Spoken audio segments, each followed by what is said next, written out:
जैसे जैसे PSL 2020 करीब आते जा रहा है, पाकिस्तानी शायकीन के दिलों की धड़कनें भी उतने ही तेज होने जा रही है। सब अपने अपने फेवरेट क्रिकेटर्स को अपनी अपनी फेवरेट टीम्स में देखना चाहते हैं, लेकिन इस बार सबसे महंगा तरीन खिलाड़ी कौन है, जानकर आपके होश उड़ जाएंगे। और वो खिलाड़ी कितने करोड़ में फरोख्त हुआ है, ये भी जानकर आपके पैरों तले जमीन निकल जाएगी। दोस्तों, PSL जब आता है तो पाकिस्तान में पूरी तरह से खुशियां लाता है। यूं तमाशाई एक दिन खुश रहते हैं अपनी टीम की जीत से, तो दूसरे दिन वो लोग सारा दिन मायूस रहते हैं अपनी टीम की हार से। यही तो क्रिकेट का मजा ही इसी में है। दोस्तों, हम आज बात करेंगे कि पाकिस्तानी PSL में सबसे महंगा फरोख्त होने वाला क्रिकेटर कौन सा है। हाल ही में पाकिस्तानी PSL का ड्राफ्ट मुकम्मल हुआ। सब टीम मालिकान ने अपनी अपनी फेवरेट खिलाड़ियों को अपनी टीम में शामिल किया, तो हम आपको बताएंगे कि मोस्ट एक्सपेंसिव प्लेयर कौन सा है इस एडिशन में PSL के। यूं तो इस बार PSL में काफी बड़े बड़े नाम आए हैं, जैसे Dale Steyn, David Miller, JP Duminy और भी बहुत बड़े बड़े नाम हैं। मैं आपको अभी गिनवा दूं तो पूरी वीडियो 20 मिनट से भी ज्यादा हो जाएगी। लेकिन अब हम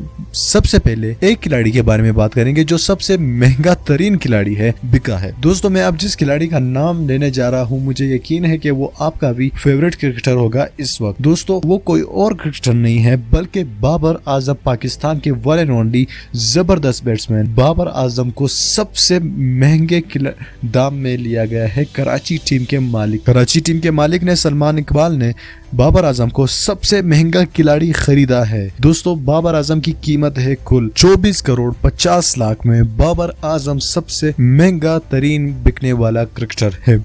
लिहाजा इससे फिर नीचे कैटेगरी में शाहिद अफरीदी, डेल स्टेन और भी बहुत ऐसे नाम हैं जिसमें अक्सर पाकिस्तानी है जो बड़े बड़े दामों में फरोख्त हुए हैं। दोस्तों, उम्मीद करता हूँ आपको ये वीडियो अच्छी लगी है। अगर आप भी बाबर आजम के फैन हैं तो इस वीडियो को लाइक ज़रूर करना और साथ में हमें कमेंट करके बताना कि इस बार आप PSL में किस टीम को सपोर्ट कर रहे हैं। मज़ीद वीडियोज़ के लिए हमारे इस चैनल को सब्सक्राइब करिए और वीडियो को भी लाइक करिए। अल्लाह हाफिज़।